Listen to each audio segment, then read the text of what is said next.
Good morning. Ito, may ipa-project nga pala ako, no? Ito, yan. Sa double deck yan. Gusto ko kasing gumawa ng trapand. Ito na lang yung gagawin kong pang ilalim. Tapos lalagyan ko siya ng mga bakal siguro pag ganito. Yung dito, pag ganun. Tapos, tubo.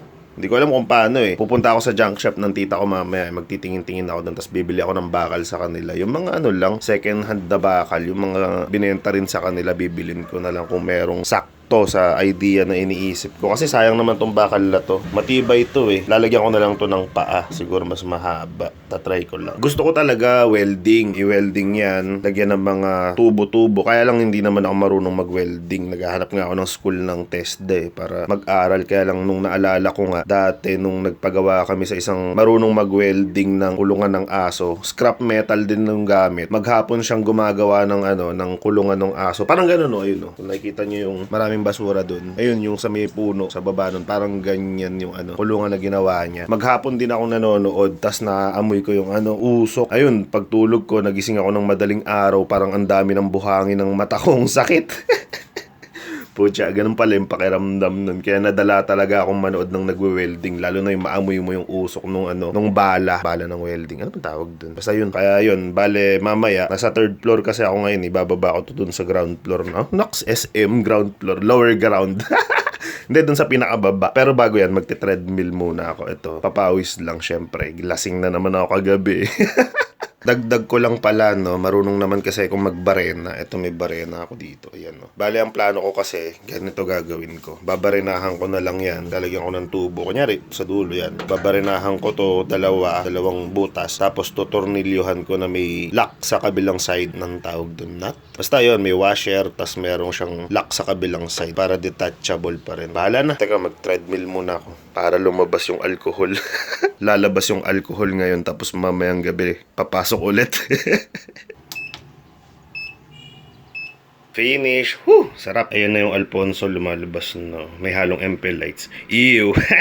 Kanina ko pa pinag-iisipan, no, habang nagte-treadmill ako kung saan ko ba talaga ipopwesto tong tong trapand na gagawin ko. Kung sa bababa o dito na lang sa kwartong to. Kasi wala namang gumagamit nitong kwarto na to eh. Tinambakan na lang ng mga gamit to eh. Kwarto ko to dati, kaya lang naliitan ako eh. Kaya lumipat ako ng kwarto. Ang kwarto ko doon, kanan ka dyan. Dito si Arut to eh. Gusto ko nga sana dito lagyan, kaya lang sa gabal baka mapaglaruan ng mga bata. Siguro dito na nga lang. Kasi dito sa amin, sa tabi ng bahay namin, may nagko-construction. Pinapagawa nila yung bahay nila. Di kita eh, oh. Basta dyan, yung bahay na yan. Second floor yung bahay nila.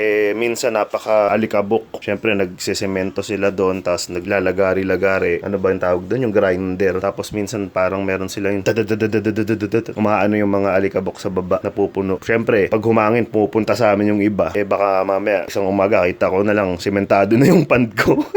Wala na, patay na lahat. Siguro dito na nga lang, lilikpit ko lang itong mga to, lilipat ko dito lahat. Tapos ilalatag ko to. Dito na rin ako maglalagari, tsaka magbabarena na. Ayan. Eto nga no, nagliligpit-ligpit na ako yung ibang mga nakalagay dyan kanina. Nilagay ko na dito para mailatag ko tong double deck. Pero umorder ako sa Lazada ng 3x3 na trapal pan. Gagawin kong dalawa. Isang 3x3 dito, tapos isang 3x3 dito. Kasi yung sukat na ito, 6 feet eh. Para sa sorting, in case na may mabilis lumaki, lalagay ko sa kabila. Ganun lang, palitan. Tapos siguro, para hindi na ako bumili ng bakal, babawasan ko na lang itong mga to. Yan, ang dami naman yun. Ito kasi hindi na to gagamitin talaga. Tinanong ko na rin sa nanay ko. Sabi ko, ma, gusto mo bang lagyan natin ng itaas yung higaan nyo? Kasi higaan nila double deck. Ayaw. Baka raw mauntog siya.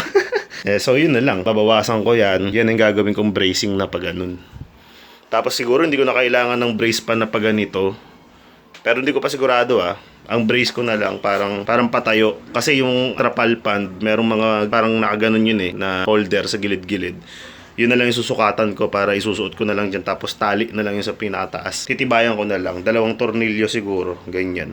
Kukunin ko lang to, bubutasin ko, 2 tornilyo na kaganyan.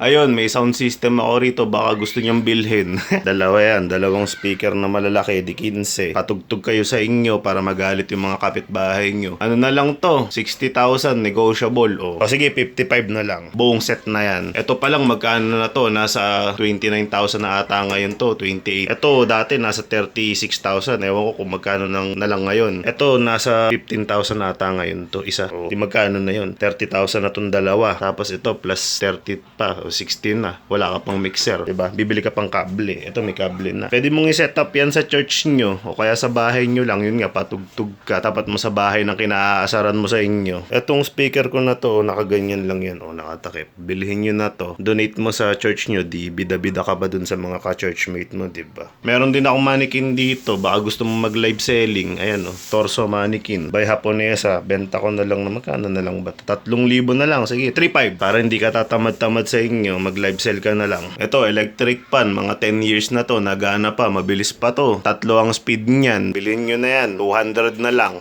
O, ito, bass guitar. Hindi sa akin to pero bebenta ko na.